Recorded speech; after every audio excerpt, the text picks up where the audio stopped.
باہر میرے آقا صلی اللہ علیہ وسلم کے پاس ایک صحابی آئے تھے، ماعز اسلمی، کہا آقا مجھ سے خطا ہو گئی ہے، مجھ سے غلطی ہو گئی ہے۔ حضور نے پوچھا ہوا کیا ہے؟ کہا بتا نہیں سکتا، بہت تکلیف کی بات ہے۔ حضور نے فرمایا بتاؤ تو تمہارا علاج کیا جا سکے۔ انہوں نے کہا زنا ہو گیا ہے، مجھ سے زنا ہوا۔ حضور نے اپنا چہرہ پھیر لیا، چہرہ سرخ تھا میرے آقا کا، لال ہو گیا۔ کہا جاؤ تم۔ وہ صحابی دھاڑے مار کر کے رونے لگ گئے، تجھ سے جو منہ چھپاؤں تو کروں کس کے سامنے، میں جاؤں تو پھر کہاں جاؤں۔ نبی پاک صلی اللہ تعالی علیہ وسلم نے ان کو کھڑا کر کے پوچھا ہوش میں کہہ رہے ہو؟ انہوں نے کہا ہاں میں ہوش میں کہہ رہا ہوں، ہو گئی مجھ سے خطا۔ حضور نے فرمایا کیا تجھے پتا ہے اسلام میں سزا کیا ہے اس کی؟ پتھروں سے مار کر ہلاک کر دیا جائے گا۔ انہوں نے کہا ہاں یا رسول اللہ پتا ہے مجھے۔ پھر بھی کہہ رہے ہو؟ کہا ہاں، اس آخرت کی سزا سے تو بہتر ہے کہ آپ مجھے دنیا میں پاک کریں۔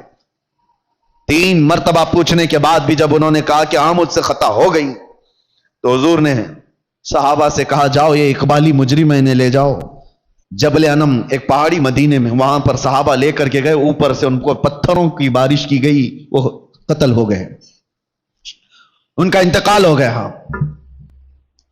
یہ اسلام میں زنا پر سب سے بڑی سزا دی گئی۔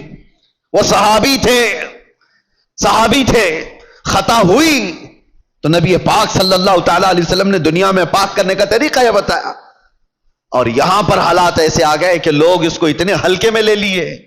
پھر مجھے وہ حدیث یاد آتی ہے، حضور نے فرمایا تھا قیامت کے قریب زنا اتنا عام ہو جائے گا کہ انسان ایسے جوڑا کھائیں گے جیسے گدھے اور کتے راستوں پر جوڑا کھاتے ہیں۔ ان کے درمیان یہ سب کامن سی چیز ہو گئی، نارمل بن گیا ہے، لوگ بیٹھ کر کے حل کر رہے ہیں، ہمیں تو رونگٹے کھڑے ہوتے ہیں۔ کن چیزوں کی یہ باتیں لے کر بیٹھے ہیں بیٹے اور بیٹیوں کی کہ یہ اس طرح کی حرکتیں کرتے تھے؟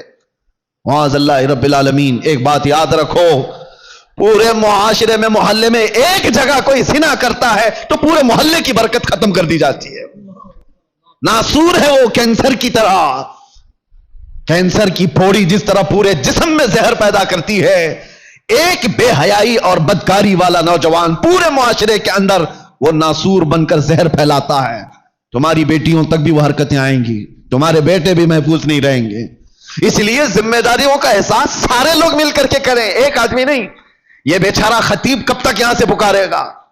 ایک کوئی مبلغ کب تک اصلاح کرے گا؟ ہر ایک کی ذمہ داری ہے۔